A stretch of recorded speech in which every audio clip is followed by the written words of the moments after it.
Você está no canal Eu Estudo a Lição com o pastor Samuel Camilo. Hoje é quarta-feira, dia 25 de maio de 2022. E o tema que estudaremos na nossa lição da Escola Sabatina será a bênção da família. Encontramos aqui um texto que serve como base para o nosso estudo de hoje, um texto um pouco mais longo. É o texto de Gênesis capítulo 29, versos 31 até o capítulo 30, verso 22. Como é um texto um pouco mais longo, eu vou deixar que você leia em casa depois, tá bem? Só para a gente poder aqui entender que na lição de hoje, o propósito é mostrar como Deus foi formando a própria família do Jacó. Ontem tivemos a oportunidade de entender um pouquinho que Jacó acabou passando pela mesma experiência que ele tinha feito com que o seu pai e o seu irmão passassem.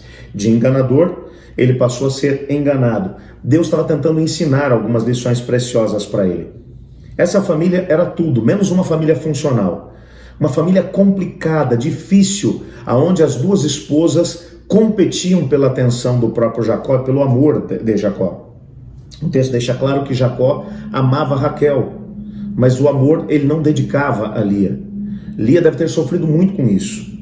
Mas o que a gente vai percebendo pelos próprios nomes que ela foi dando nos filhos que ela foi tendo, porque há um detalhe que o autor da lição inclusive vai aqui mencionando, que essa seção do texto, né, do capítulo 25, 19 até o 35, verso 26, ela começa e ela termina com a mesma frase: Deus fez com que ela fosse fecunda, referindo-se em primeiro lugar a Lia e depois a Raquel. Ela começa e termina com a mesma frase, mostrando que a família do Jacó, ela foi toda formada tendo como base a ação da parte de Deus. Era Deus agindo para fazer com que aquela família alcançasse um propósito maior que ele tinha para ela, mesmo que não se tratasse de uma família funcional. Isso aqui é uma coisa fantástica. Às vezes nós achamos que uma família, para poder alcançar o propósito de Deus, tem que ser uma família perfeita. Eu quero aproveitar para dizer para você que não existem famílias perfeitas. Existem famílias que, apesar de cometer erros, ainda assim buscam a presença do Senhor Deus. Essa foi a história dessa família. Teve algumas das decisões que membros dessa família precisavam tomar, que foram tomadas somente muito tempo mais tarde. Algumas foram sendo tomadas no decorrer do processo, de forma, às vezes, até quase que anônima. Por exemplo, quando você olha aqui para a história de Lia, você percebe que Lia foi construindo uma história com Deus. A história dela está totalmente alicerçada sobre o Deus de Israel. Enquanto você percebe, às vezes, uma atitude bem diferente em Raquel, você percebe Lia construindo uma história com Deus. Isso vai ser demonstrado de forma muito clara nos próprios nomes dos filhos que ela foi tendo. Por exemplo, lá em Gênesis, no capítulo 29, verso 31, você percebe que o texto começa dizendo que Deus abriu o ventre de Lia e ela teve um filho e deu a ele o nome de Rúben, cujo nome contém o verbo Ra, que significa ver, porque Deus viu que ela não era amada por Jacó e assim essa criança foi uma compensação por causa da sua dor e seu sofrimento. O texto está mencionando que o Jacó fez com que a Lia sofresse, porque ela acabou sendo rejeitada pelo próprio marido. Nós não sabemos, volto a dizer, nós não sabemos aquilo que se passou por detrás dos bastidores. Que tipo de pressão Lia acabou sofrendo para se submeter à ordem do pai de se colocar no leito nupcial daquele que deveria ser o seu cunhado, e na noite de núpcias da própria irmã, elas colocaram no lugar da sua irmã. Você pode imaginar que a gente não está falando aqui de situações simples, é claro que não. Mas o que o texto está dizendo, pelo nome que ela vai dar para o seu filho, o centro desse nome é Deus.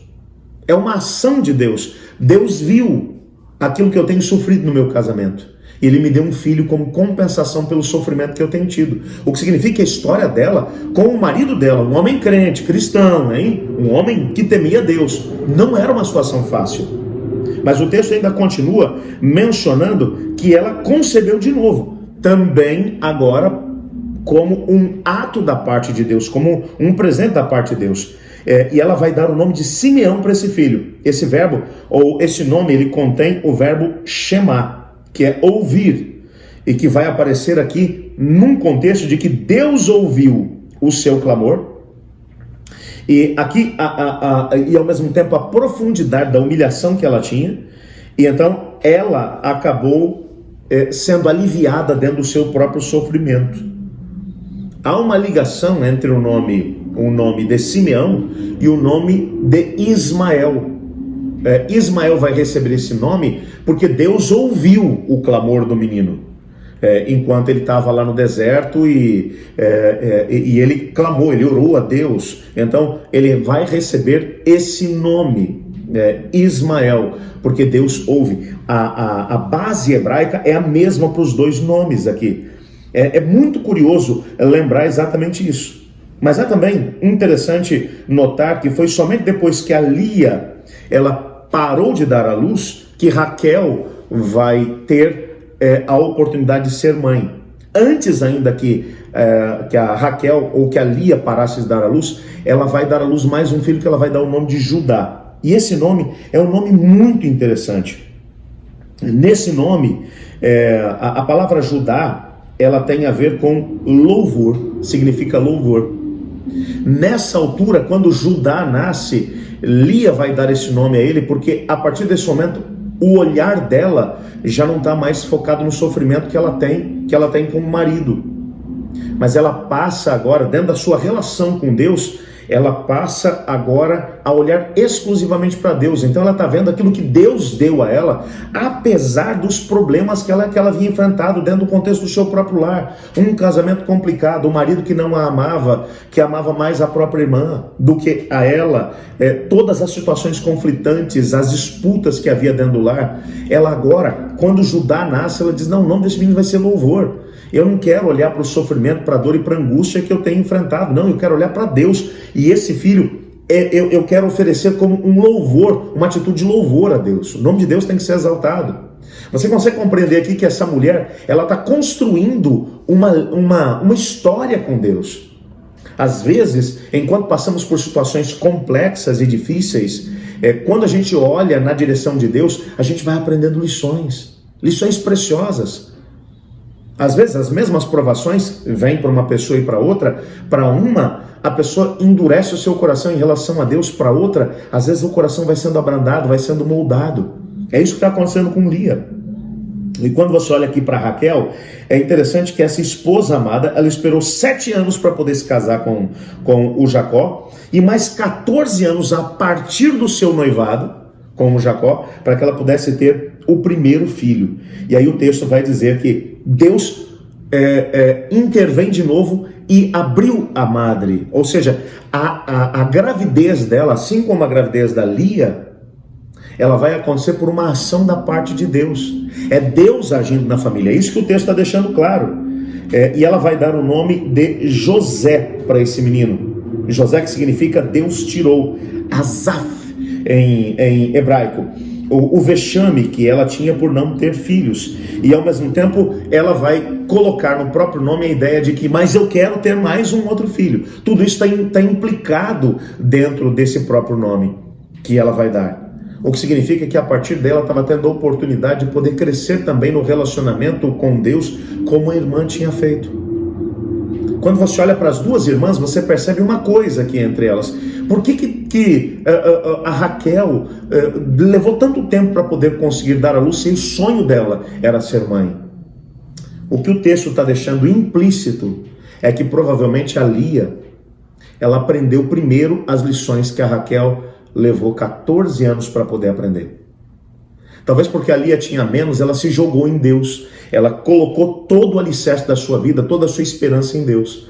Raquel, como tinha muito amor por parte do marido, parece que a ligação dela mais forte era com Jacó e não com Deus. Talvez por isso ela tenha tido que esperar 14 anos, desde que o noivado tinha sido firmado com Jacó, para que ela pudesse dar à luz ao seu primeiro filho.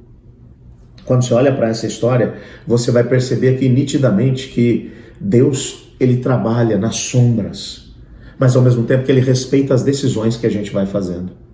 E isso você vai vendo dentro da família do Jacó. É Deus trabalhando para poder tentar fazer com que cada integrante da família pudesse aprender lições que pudesse fazer com que eles encontrassem o seu lugar no grande plano de Deus. A mesma coisa Deus faz hoje em dia. Às vezes, circunstâncias que nós enfrentamos são um ato pedagógico da parte do próprio Deus, que Ele está dizendo: escuta, aprenda as lições que você precisa, de dependência de mim, para que eu possa te usar ainda em situações maiores do que aquelas que você tem. Eu gostaria de poder aprender o mais rápido possível essas lições que Deus tem para poder me ensinar. E você?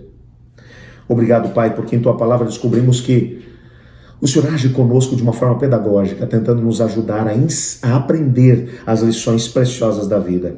Ajuda-nos a podermos crescer nesse relacionamento contigo. Pois é em nome de Jesus que oramos. Amém. Eu estudo a lição. E você?